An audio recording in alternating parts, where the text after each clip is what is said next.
Les amis, bonjour. Dans la vidéo d'aujourd'hui, on va parler des mauvaises odeurs intimes.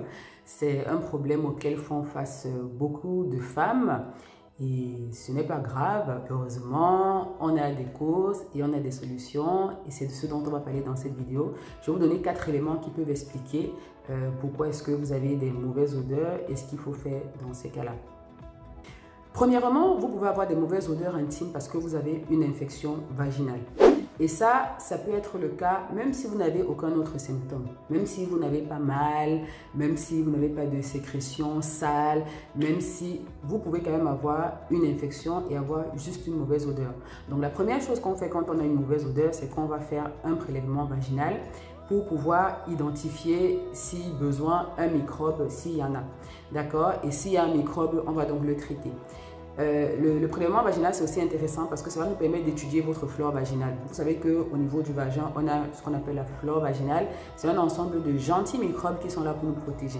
Et donc, plus la flore va être de bonne qualité, plus on aura moins on aura de risque d'infection. Mais si on voit que la flore est de mauvaise qualité, déjà, on va pouvoir vous proposer de la réensémencer, avec notamment des probiotiques. Et donc, on va ainsi restaurer la flore vaginale et éviter les récidives. Parce que souvent, il y a des femmes aussi qui ont des infections. On traite, un mois plus tard, elles sont à nouveau au cabinet. Eh bien, c'est parce que la flore, elle est faible et à ce moment-là, il faut la renforcer. Donc, c'est vraiment important de faire ce prélèvement. Si on veut faire les choses bien, plutôt que de juste traiter, prendre n'importe quoi à gauche, à droite et soigner de façon sporadique comme ça, vaut mieux faire un prélèvement et puis on agit en fonction du prélèvement.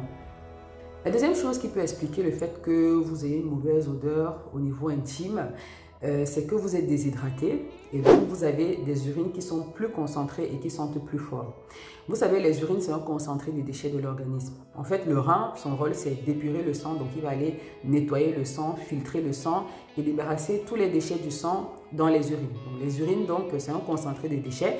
Et en fonction de notre lifestyle, de ce qu'on mange, etc., de ce qu'on boit, on fume, etc., les urines vont avoir une certaine odeur. Parfois, même en fonction des médicaments qu'on prend, les urines vont avoir une certaine odeur. Et donc, plus l'urine va être concentrée, plus l'odeur sera plus forte. Et comme au niveau urinaire, parfois, on va faire pipi, on ne s'essuie pas forcément, ou même parfois on s'essuie, il y a toujours une petite goutte qui reste. Et bien, cette seule goutte-là qui sent mauvais peut être responsable de votre mauvaise odeur au niveau intime. Donc, c'est important de bien s'hydrater. C'est 1,5 litre minimum par jour, 2 litres en période de forte chaleur. Une autre façon très simple de savoir si vous êtes hydraté, bien hydraté ou pas, c'est de regarder la couleur de vos urines. Plus les urines sont foncées et moins vous êtes hydraté. Plus les urines sont claires et mieux c'est. La troisième chose qui peut expliquer les mauvaises odeurs, et ça c'est pas rare, c'est les fuites anales. Il y a beaucoup de femmes qui ont un périnée qui est faible. J'avais fait récemment une vidéo sur le périnée suite à l'accouchement ou alors suite par exemple à des hémorroïdes qu'elles ont eu beaucoup trop souvent. Et donc le périnée a un peu lâché à cet endroit-là, le sphincter anal a lâché et donc il y a parfois des fuites. C'est typiquement les femmes qui vont venir nous dire bon docteur, je ne comprends pas, quand je vais faire pipi, je me suis toujours d'avant en arrière et puis je n'ai pas fait des selles, mais sur le papier hygiénique, je retrouve des traces de sel quand je m'essuie alors que je n'ai pas fait de sel, il n'y a rien dans... Parfois, il y a des traces dans le slip, parfois, il n'y a rien. Mais en tout cas, il y a un suintement au niveau de l'anus. Parce que donc le sphincter est faible à ce niveau ou le périnée a lâché à ce niveau. Et donc, si vous avez des fuites anales, vous vous doutez bien que ça va sentir mauvais et donc vous aurez des mauvaises odeurs dans toute cette zone-là. Donc, c'est important aussi si les deux précédentes causes ont déjà été éliminées, on va vous adresser à un proctologue qui va examiner, c'est le spécialiste des pathologies rectales qui va examiner, voir si tout va bien ou s'il y a des choses à faire. Et puis quatrièmement, vous pouvez aussi avoir des mauvaises odeurs parce que vous transpirez beaucoup à cet endroit-là tout simplement. Et comme la transpiration est propice au développement des bactéries, même les bactéries au niveau cutané, ça peut donc entraîner une mauvaise odeur. Donc si c'est votre cas, si vous transpirez beaucoup, je vous conseille dans un premier temps déjà de privilégier des sous-vêtements en coton.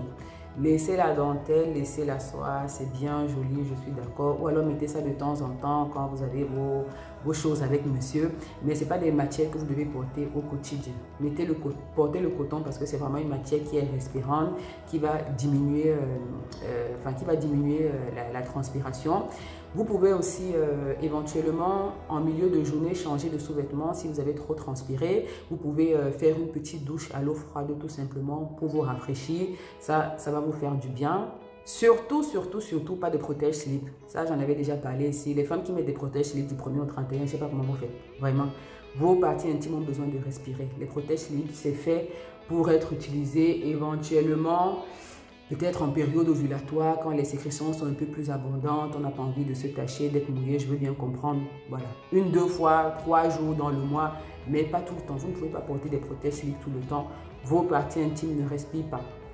Et puis, il existe aussi des antitranspirants qui sont faits expressément pour la zone intime. Donc ça, vous pouvez trouver en pharmacie, vous pouvez demander conseil à votre pharmacien. Et puis, si malgré tout ça, vous transpirez toujours, vous ne comprenez pas pourquoi, bien évidemment, consultez un médecin. Donc voilà les 4 éléments qui peuvent expliquer pourquoi vous avez des mauvaises odeurs intimes. Ce n'est pas une honte, c'est un problème de santé comme un autre. Donc n'hésitez pas à consulter, n'ayez pas honte, on est là pour ça. J'espère que cette vidéo va vous être utile. Si c'est le cas, n'hésitez pas à me le faire savoir dans les commentaires. J'aime bien vous lire. Mettez un j'aime, partagez la vidéo. On ne sait jamais à qui ça va être utile, même si sur le coup, ça ne vous aide pas. Ça peut aider un de vos proches. Et voilà, abonnez-vous si ce n'est pas encore fait. Je vous donne rendez-vous très prochainement pour une nouvelle vidéo. D'ici là, prenez bien soin de vous, à votre santé.